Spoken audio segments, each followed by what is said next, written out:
Back to my YouTube channel. നമ്മളിന്ന് ഊട്ടിയിലോട്ടൊരു trip പോവാണ് കേട്ടോ. രാവിലെയാണ് നമ്മൾ ട്രിപ്പ് സ്റ്റാർട്ട് ചെയ്തിട്ടുണ്ടായിരുന്നത്. അതുകൊണ്ട് തന്നെ ഹൈ റേഞ്ച് കയറിയപ്പോഴേക്കും രാത്രി ആയിട്ടുണ്ടായിരുന്നു. ഒരു 11 മണിക്ക് ശേഷമായിരുന്നു കേട്ടോ നമ്മൾ ഈ മേളിലെത്തിയിട്ടുണ്ടായിരുന്നത്. മേളിലായിരുന്നു നമ്മുടെ സ്റ്റേ എല്ലാം അറേഞ്ച് ചെയ്തിട്ടുണ്ടായിരുന്നത്. ഊട്ടിയിൽ ഹൈ റേഞ്ച് കയറുന്നതിന് മുന്നേ ആയിട്ട് നമ്മൾ ഇ പാസ് എടുത്തിരിക്കണം. അതെല്ലാം എടുത്തിട്ട് നമ്മൾ നേരെ റൂമിലോട്ടാണ് കേട്ടോ എത്തിയത്. 2 നിലയായിട്ടുള്ള സ്റ്റേ ആയിരുന്നു. നമ്മൾ മേളത്തെ റൂമിലായിരുന്നു. ഹാളിൽ തന്നെ നമ്മുടെ ഒരു ഡൈനിങ് ഏരിയയും TV സ്റ്റാൻഡ്, സെറ്റി, ടീപ്പോ, ഒരു ചെറിയൊരു സ്റ്റാൻഡ്, അതൊക്കെ ഭയങ്കര രസമായിരുന്നു കേട്ടോ. വെറൈറ്റി ആയിട്ടുള്ള സ്റ്റാൻഡുകളും കാര്യങ്ങളൊക്കെ ആയിരുന്നു അവിടെ ഉണ്ടായിരുന്നത്. അതുപോലെ തന്നെ ഒരു ഫയർ പ്ലേസും അവിടെ ഉണ്ടായിരുന്നു. അത് എത്രയോ വർഷങ്ങൾ മുന്നേ ഉള്ളൊരു റൂം സ്റ്റേ ആണ് കേട്ടോ ഇത്. ഹാളിൻ്റെ തന്നെ സൈഡിലായിട്ടാണ് നമ്മുടെ ഫസ്റ്റ് റൂം വരുന്നത്. നല്ല രീതിയിൽ ഫെസിലിറ്റിയും കാര്യങ്ങളൊക്കെ ആയിരുന്നു കേട്ടോ. കബോർഡും കാര്യങ്ങളൊക്കെ ഉണ്ടായിരുന്നു, ഒരു ടീപ്പോ, അതുപോലെ തന്നെ നമ്മുടെ ബാത്റൂമിലായിക്കോട്ടെ ഹീറ്ററും, പിന്നെ നമ്മുടെ റൂമിലും ഹീറ്ററും കാര്യങ്ങളും ഉണ്ട് കേട്ടോ. എന്താണെന്ന് വെച്ച് കഴിഞ്ഞാൽ നമുക്ക് രാത്രിയൊക്കെ നല്ല തണുപ്പുണ്ടായിരിക്കും. നമ്മൾ പോയ ടൈമിലൊക്കെ ഒരു 15 to 17 വരെയൊക്കെയാണ് ടെമ്പറേച്ചർ ഉണ്ടായിരുന്നത്. കിടക്കുന്ന ടൈമിൽ നമുക്ക് കുറച്ച് നേരം ഹീറ്റർ ഓൺ ആക്കിയിട്ടതിന് ശേഷം അത് ഓഫ് ചെയ്തിട്ട് കിടന്നു കഴിഞ്ഞാൽ നമുക്ക് റൂമിനകത്ത് ചെറിയൊരു ഹീറ്റും കാര്യങ്ങളൊക്കെ ഉണ്ടാവും. ഇനി നമ്മുടെ റൂമിലോട്ടാണ് കേട്ടോ. നമ്മുടേത് മേളിലത്തെ റൂമായിരുന്നു. സ്റ്റെയർ കയറി പോകുന്നതിൻ്റെ നേരെ തന്നെയാണ് റൂമിൻ്റെ ഏരിയ വരുന്നത്. അതിൻ്റെ 2 സൈഡിലും നമുക്ക് 2 ബാൽക്കണി അവൈലബിൾ ആണ് കേട്ടോ. ഈ ലെഫ്റ്റ് സൈഡിലും റൈറ്റ് സൈഡിലും നമുക്ക് ബാൽക്കണി 2 എണ്ണം ഉണ്ട്. രാത്രി ആയതുകൊണ്ട് തന്നെ നമ്മൾ ബാൽക്കണിയിലൊന്നും ഇറങ്ങിയിട്ടുണ്ടായിരുന്നില്ല, കാരണം പുറത്ത് നല്ല തണുപ്പുണ്ടായിരുന്നു. അതുകൊണ്ട് തന്നെ നമുക്ക് രാവിലെ ആയിരുന്നു വീഡിയോസൊക്കെ എടുക്കാൻ പറ്റിയിട്ടുണ്ടായിരുന്നത്. നമ്മൾ എത്തിയതും കുറച്ച് ലേറ്റ് ആയിട്ടാണല്ലോ, 12 മണിയൊക്കെ കഴിഞ്ഞു നമ്മൾ റൂമിൽ എത്തിയപ്പോൾ തന്നെ.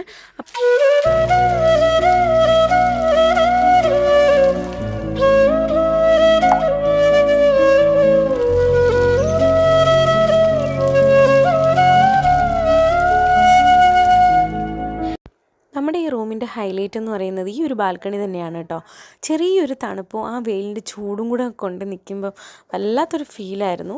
നമ്മുടെ സ്വന്തം ലാലേട്ടനും ഇതിൻ്റെ അടുത്തൊരു വീടുണ്ടെന്ന് പറഞ്ഞു. പിന്നെ നമ്മുടെ സ്റ്റേ ചെയ്യുന്നതിൻ്റെ ബാക്ക് സൈഡിലായിട്ട് തന്നെ നമ്മുടെ ആക്ട്രസ് ഷീല മാം ഇല്ലേ, പുള്ളിക്കാരിയുടെ ഒരു വീടും ഉണ്ടെന്ന് പറഞ്ഞു. പക്ഷേ താമസമൊന്നുമില്ല ഇപ്പോൾ. എന്തായാലും അത് രണ്ടും ഉണ്ടെന്ന് പറഞ്ഞപ്പോൾ തന്നെ നമുക്കൊരു സന്തോഷമായിരുന്നു. എന്തായാലും അതിൻ്റെ അടുത്ത് തന്നെ നമുക്ക് സ്റ്റേ ചെയ്യാൻ പറ്റിയല്ലോ എന്നുള്ളൊരു സന്തോഷത്തിലായിരുന്നു. ഇതിൻ്റെ ഇടയിൽ ജോലി ചെയ്യുന്നവരാണ് കേട്ടോ ഇത്. പക്ഷേ ഞാൻ ഈ ഒരു വീഡിയോ കണ്ടപ്പോഴത്തേക്ക് സത്യം പറഞ്ഞാൽ പേടിച്ച് പോയിട്ടുണ്ടായിരുന്നു. കാരണം ഇതിൻ്റെയൊക്കെ ഇടയിലാണ് എല്ലാവരും ജോലിക്ക് പോകുന്നത്. എപ്പോൾ വേണമെങ്കിലും എന്ത് വേണമെങ്കിലും സംഭവിക്കാം എന്നുള്ള രീതിയിലാണ് ഈ ആനിമൽസൊക്കെ ഇറങ്ങിക്കഴിഞ്ഞാൽ. നമ്മുടെ റൂമിൻ്റെ കുറച്ചപ്പുറം മാറി മാത്രം ചീറ്റ വന്നിട്ടുണ്ടെന്നാണ് പറഞ്ഞത്. പക്ഷേ കാട്ടുപോത്തൊക്കെ എപ്പോഴും ഇവിടെ വരാറുണ്ട്. ഈ ഒരു സ്പോട്ടിൽ തന്നെയാണ് ഒരു വർഷം മുന്നേ എന്തോ ഒരു ക്വാർട്ടേഴ്സ് എന്തോ ഉണ്ടായിരുന്നു. അത് മണ്ണിടിഞ്ഞപ്പോൾ ഒരു കുടുംബത്തിലുള്ള 8 പേരാണ് മരിച്ചു പോയിട്ടുള്ളതെന്നൊക്കെ നമ്മുടെ റൂമിലുള്ള ആൾക്കാർ പറഞ്ഞിട്ടുണ്ടായിരുന്നു. നമ്മളങ്ങനെ പുറത്തു പോകാൻ റെഡി ആയിട്ട് നിൽക്കുവാണ്. റൂമിൻ്റെ പുറത്തുള്ള വ്യൂ ആണ് കേട്ടോ ഇത്. ഭയങ്കര രസമുണ്ട് കാണാൻ. ബോഗൻവില്ലയൊക്കെ ഇങ്ങനെ പൂത്ത് നിൽക്കുന്ന കാണാനായിട്ട്. ഇത് ഏതെങ്കിലും സിനിമയിൽ ഉണ്ടോ എന്നുള്ളതൊന്നും എനിക്കറിയത്തില്ല, പക്ഷേ കാണുമ്പോൾ തന്നെ ഒരു ഭംഗിയായിരുന്നു കേട്ടോ ഇതിങ്ങനെ. ഇതിൻ്റെ ഫ്രണ്ട് വ്യൂ ഞാൻ കാണിച്ചു തരാം.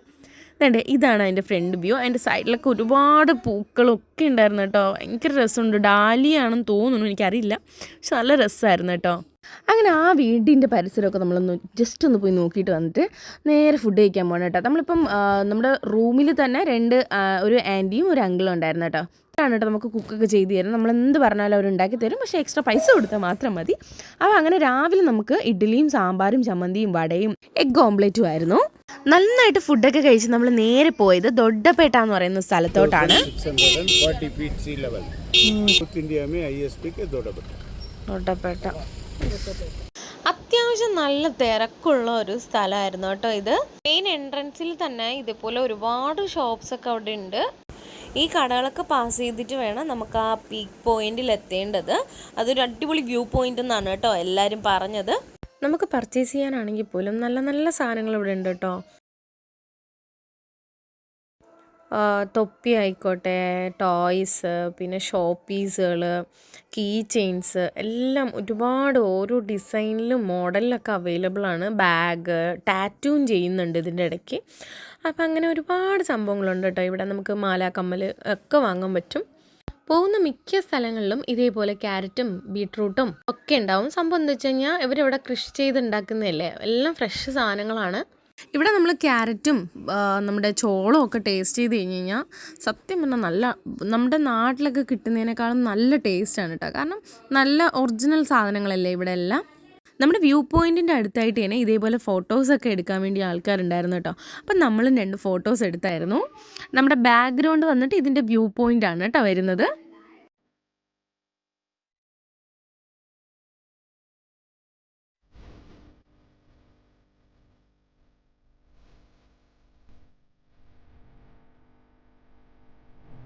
അവിടെ നിന്ന് നേരെ നമ്മൾ ബൊട്ടാണിക്കൽ ഗാർഡനിലോട്ടാണ് കേട്ടോ പോയത്.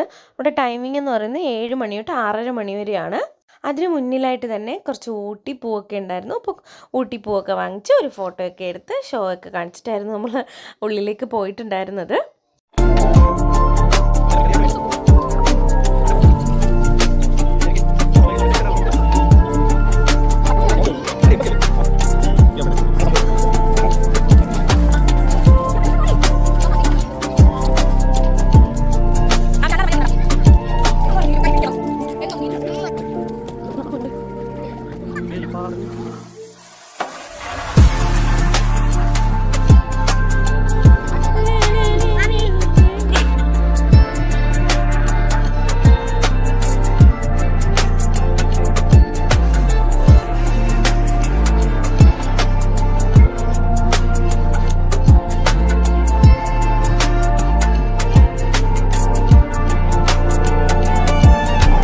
ഇവിടുന്ന് നമ്മൾ നേരെ റൂമിലോട്ടാണ് പോയത്. അവിടെ ചെന്നിട്ട് നമുക്ക് സ്വന്തമായിട്ട് തന്നെ കുക്ക് ചെയ്ത് കഴിക്കാമെന്ന് വിചാരിച്ച് അവിടെ നിന്ന് സാധനങ്ങളെല്ലാം വാങ്ങിയായിരുന്നു. ചോറും മീൻകറിയും ഉരുളക്കിഴങ്ങിന് നമ്മൾ ജസ്റ്റ് ഒന്ന് മെഴുക്ക് പുരട്ടി, പിന്നെ ഫിഷും ചിക്കനും ഫ്രൈക്ക് ഉണ്ടായിരുന്നു. അപ്പോൾ ഇതാ ഇവിടെ നിൽക്കുന്ന ആൻറ്റിയാണ് കേട്ടോ അത്. നമുക്ക് കുക്കിങ്ങിലൊക്കെ ഒരുപാട് ഹെൽപ്പ് ചെയ്ത് തന്നിട്ടുണ്ടായിരുന്നു അവർ. ഭയങ്കര കാര്യമായിരുന്നു കേട്ടോ. അവരുടെ മക്കളെയും കൊച്ചുമക്കളെയൊക്കെ പ്രായങ്ങളുണ്ടെന്നൊക്കെയാണ് പറയുന്നത്. അവർക്ക് നല്ല പ്രായമുണ്ട്. അപ്പോൾ അവരെ ട്രീറ്റ് ചെയ്യുന്ന പോലെയൊക്കെയാണ്. നമ്മുടെ അടുത്ത് ഭയങ്കര കാര്യമായിരുന്നു. അങ്ങനെ നമ്മളെല്ലാ വർക്കൊക്കെ ചെയ്ത് കഴിക്കാൻ പോവുകയാണ്. അങ്ങനെ ഫുഡൊക്കെ കഴിച്ച് നമ്മൾ സുഖമായിട്ട് കിടന്നുറങ്ങിയായിരുന്നു കേട്ടോ. അപ്പോൾ ഇന്നത്തെ വീഡിയോ ഇത്രയേ ഉള്ളൂ. നെക്സ്റ്റ് നമ്മൾ മൈസൂർ പോകുന്ന വീഡിയോ ഉണ്ട്, അത് ഞാൻ നെക്സ്റ്റ് പാർട്ടായിട്ട് ഇടാം കേട്ടോ. അപ്പോൾ ഇന്നത്തേക്ക് ഇത്രയേ ഉള്ളൂ. അടുത്ത വീഡിയോയിൽ കാണുന്നവരേക്കും ബൈ.